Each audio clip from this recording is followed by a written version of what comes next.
What if the biggest change in 2026 isn't new technology, but the realization that humans are no longer required for most work? Not someday. Not decades from now. But right now. At the end of 2025, something quietly crossed a line, and most people didn't notice.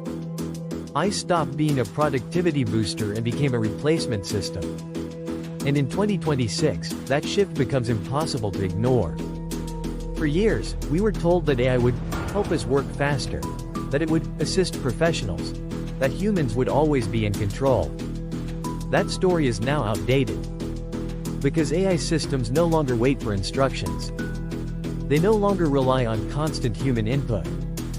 They plan, execute, evaluate, and improve on their own. This changes everything. Think about how work has functioned for the last century. Humans perform tasks, make decisions, coordinate with others, and manage systems.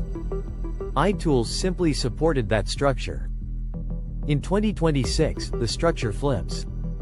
AI systems become the operators. Humans become optional. Not useless, but non-essential. And that distinction matters. Across industries, we're seeing the same pattern repeat. AI systems take over repetitive workflows first, then complex coordination, then decision-making layers that once required experience and judgment. Customer service. Marketing operations. Content production. Data analysis. Scheduling. Optimization. These aren't jobs anymore in 2026, they're processes. Processes managed by AI. What's shocking isn't how fast this happened. It's how quietly it happened. No announcement.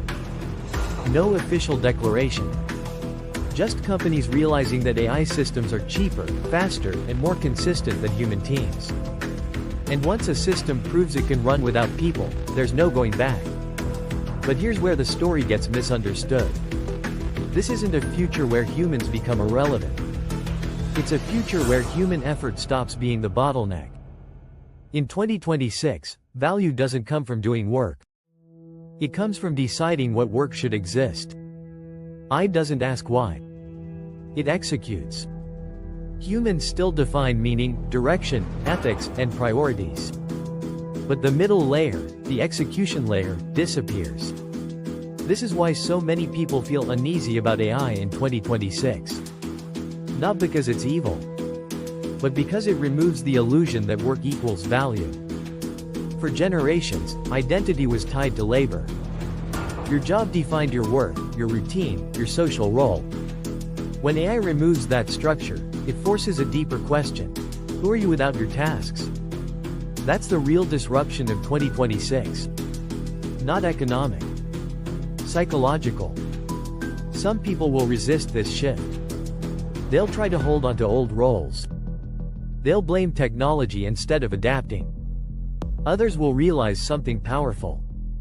If AI handles execution, humans are free to focus on creativity, strategy, exploration, storytelling, human connection, long-term vision. The winners in 2026 won't be the hardest workers. They'll be the best thinkers and directors. This is why learning how AI systems think matters more than learning how to compete with them. You don't beat AI by working harder. You win by working differently. In 2026, the most valuable humans aren't specialists, they're orchestrators. People who understand systems, not tasks.